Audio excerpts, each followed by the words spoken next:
그럼 지지율 한번 봐볼까요? 자, 이번 지지율은 또 지금까지 발표했던 지지율과는 사뭇 양상이 다릅니다.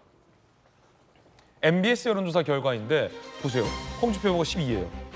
김 장관이 9예요. 홍준표 후보가 12, 김문수 후보가 9, 한동훈 후보는 10. 안철수 후보와 나경원 후보의 위치도 또 바뀌었어요.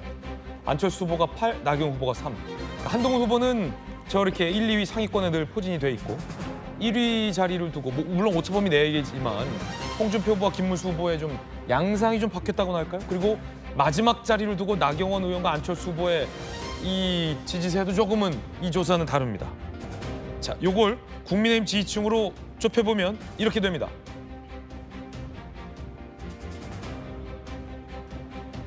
자, 차기 대통령 적합도 중에 국민의힘 지지층으로 한정했을 때 홍준표 후보가 16에서 23, 김문수 후보는 29에서 21, 한동훈 후보가 11에서 8, 나경원 후보가 또 6이 나옵니다. 이 사이엔 또 오세훈 후보와 유승민 후보가 있습니다. 안철수 후보는 또 여기에 없어요.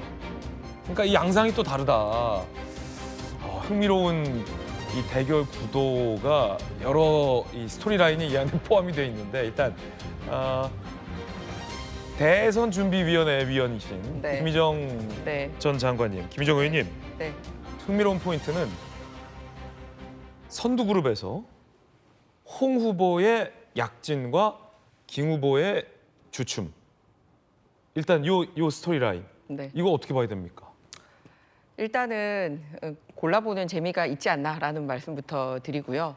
그리고 지금 그 부분을 가장 강조하고 있는 쪽이 홍 후보입니다. 홍준표 그래서 후보다. 어제 아까 나왔던 첫 번째 장면 카드 뉴스 만들어서 돌리기 바쁜 것 같더라고요. 아, 그래요? 네. 내가 1등하고 있다 이렇게? 네, 맞습니다. 그러면서 본인 1등만 한 게 아니라 나머지 사람들 몇 등인지까지 이제 줄을 같이 해서 할 정도로. 아, 홍 후보 그런데, 쪽에서 예. 다른 사람 근데 등수까지 알리고 있다. 그런데 이제 다른 후보들이 얘기하는 부분은 이제 끝날 때까지 끝난 게 아니다. 그다음에 여론조사가 굉장히 다양하다라는 네네. 내용입니다. 뭐냐면 그 응답을 하는 그렇군요. 지금 김희정 의원님 말씀하신 것처럼 네. 홍준표 후보 비로소 정상 수치로 돌아왔다. 그러면서 그게 정상이다 이러면서 돌리고 있는 거거든요. 네네네. 근데 여론조사가 굉장히 여러 가지가 있다라는 말씀을 드리는 게 일반 국민을 대상으로 하느냐 아니냐, 그리고 이제 국민의힘 지지층으로 보느냐 아니냐, 그리고 상대적으로 이재명 후보와의 상대적인 득표율을 어떻게 보느냐에 따라서 그렇군요. 사실 1, 2위에 대한 여론조사도 좀 다양하게 나오고 있고 그리고 4위가 누군지에 대한 여론조사도 굉장히 다양하게 나오고 있습니다. 그렇군요. 그럼 결국 뭐냐, 누구도 예측 못하고 쭉 경선 과정 지켜봐 주시고 참여해 주시는 거에 따라 달려 있다. 네네. 이 말씀 드리고 싶습니다. 자, 그런가 하면 또 하나의 어떤 이 서사 라인이 있는데 앞서 이 대통령 적합도를 두고 국민의힘 지지층으로 한정했을 때의 결과를 다시 한번 보여주실까요? 유승민, 오세훈 이 두 사람은 불출마라 포함이 되지 않았는데 그렇기 때문에 이 지지율이 누구한테 갈 건가 관심이 있잖아요. 이 안에는 또 안철수 의원은 빠져 있다는 거예요. 안철수 후보는. 김근식 교수님, 이 일반 지지층을 상대로 했을 때는 안 후보의 약진이 들어와요. 4명 안에 안 후보가 들어오는데 국민의힘 지지층으로 좁혀보면 4명 안에 안 후보가 못 들어온다. 이게 지금 변수잖아요. 왜냐하면 마지막 이 한 티켓 한 장을 누가 잡느냐, 그렇죠. 안철수 후보가 잡느냐, 나경원 후보가 잡느냐가 지금 치열한 경쟁인데. 저는 그 안철수 후보와 나경원 후보의 4위 티켓 쟁탈전이 이제 이번 1차 경선에서는 제일 관전 포인트예요. 왜냐하면 나머지 3명이 거의 확정되다시피 한 빅3 입장에서는 누가 4등으로 올라오느냐가 전략을 짜는데 변수가 많이 생기거든요. 그러니까 나경원 후보가 올라왔을 때 한동훈 후보가 입장, 홍준표 후보 입장이 좀 바뀌게 되고 그렇군요. 또 안철수 후보가 올라왔을 때 각각 입장들이 대응 전략이 바뀌기 때문에 그러니까 언론의 추측이지만 한동훈, 홍준표, 김문수가 3강이라고 한다면 그렇죠. 여기에 나경원 후보가 들어가느냐, 안철수 후보가 들어가느냐에 따라서 구도가 좀 달라진다. 그렇죠. 3대1 구도와 2대2 구도가 되는 것이고 그러면 그 4명에서 2명으로 결선을 다시 추릴 때 대응 전략이 좀 달라지는 거죠. 2명만 올라갈 때. 그래서 4명, 그 4강 티켓이 제일 중요한 게 하나 있고요.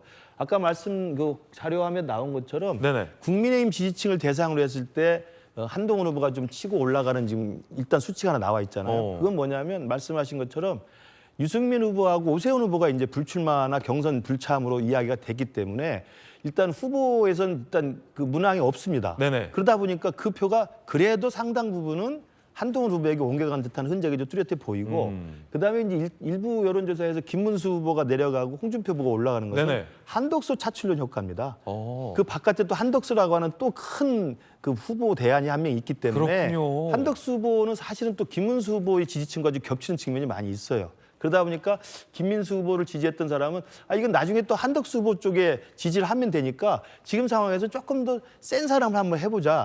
그렇게 되면 홍준표 후보는 자체 발광체로서의 지지율이 갖고 있는 거고 그동안에 김문수 후보는 조금 반사체로서의 지지율이 있지 않았느냐 이런 느낌에서 그 두 분의 어떤 지금 희비가 좀 엇갈리는 게 아닌가 저는 분석을 해봅니다. 김 의원님.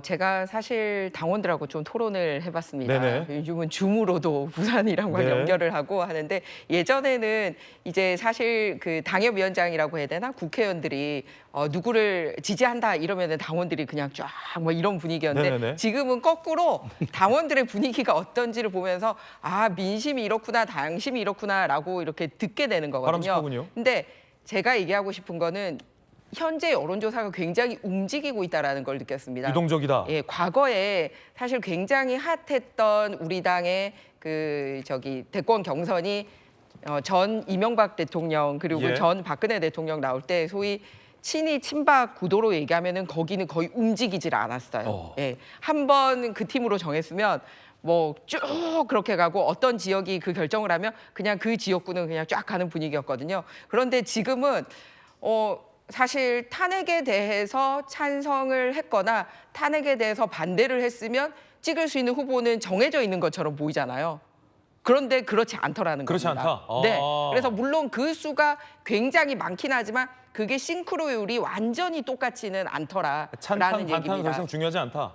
아니죠. 중요한데 싱크로율이 똑같진 않다라는 겁니다. 그렇기 때문에 지금 나오는 여론조사를 가지고 뭐 빅3는 굳어졌고 뭐 그 4강 티켓이 어떻다, 누구는 당심이 높고 누구는 민심이 높다라고 규정하기가 힘들 정도로 움직이고 있다라는 말씀을 드립니다. 그렇군요. 그리고 가장 중요한 거는 누가 되든 예전에는 자기가 밀지 않은 사람이 되면 나는 그 캠프는 도저히 못 가겠어. 막 이런 분위기가 굉장히 컸는데 요즘은 누가 되든 가겠어. 이런 분위기입니다. 그렇군요. 네. 자, 그러면 누가 4강에 오를 것인지 아무래도 두 분은 당 내에 계시니까 말씀하시기가 좀 그럴 것 같고 친소관계가 좀 있으니까 네. 이런 건 다른 당에서 보는 게 더 박정희 의원님 어떻게 보십니까? 원래 장기에도 막상 그 장기를 두는 사람보다 훈수 두는 옆에서 사람의 훈수 두는 사람이 실력이 정확하거든요. 낮아도 정확히 볼 수 있습니다. 네. 제가 보기에는 극보수 색채를 점점 뺄수록 유리해진다 이렇게 보고요. 또 대중성이 있어야 된다고 생각을 하는데 그 대중성에 대한 걸 좀 구체적으로 말씀드리면 일단 첫째로는 윤석열 전 대통령과의 거리두기를 해야 되고 두 번째는 본선 경쟁력을 볼 거예요. 당원들이나 국민들이나. 세 번째는 본인의 능력입니다. 이 세 가지를 갖춘 사람이 잘 될 거라 이렇게 보고 있는데요. 그런 의미에서 당원만 조사했을 때 국민까지 포함했을 때가 저렇게 결과가 달라지고 그렇군요. 있고 그래서 지금 가장 극보수는 결국은 김문수 후보 아니었겠어요. 그리고 또 반대적으로 반탄을 했던 쪽에서 보면은 한동훈 후보가 이렇게 있었기 때문에 저런 결과가 보여주고 있다 이런 것으로 좀 볼 수 있습니다. 네. 그래서 4명은 누구? 그래서 지금 마지막 관전 포인트는 똑같은 얘기지만 당심을 어떻게 잡느냐, 예, 그것과 일반적인 사람들한테 매력을 어떻게 줄 거냐인데 안철수 후보는 좀 더 분발해야 될 것 같아요. 지금 계속 거론되지 않으면 잊혀지거든요. 네. 그런 의미에서 계속적으로 안철수 후보는 여러 가지 발언들도 하시긴 하지만 당심을 좀 더 잡는 걸 노력을 하셔야 된다 이렇게 보고 있습니다. 그렇군요. 나경원 후보가 좀 더 유리하지 않겠냐라는 박정희 의원님의 어떤 개인적인 전망입니다. 우리 당 전당대 얘기하면서도 그렇게 막 흥미진진하게 말씀해 주시니 감사합니다. 아까 분석도 네. A조, B조 분석 뭐 장관은 어느 쪽에 굉장히 가 있고. 정확히 하셨죠. 네, 그래서 역시 저희가 박정어학원의 박정희예요. 민주당은 지금 여유가 있습니다. 알겠습니다.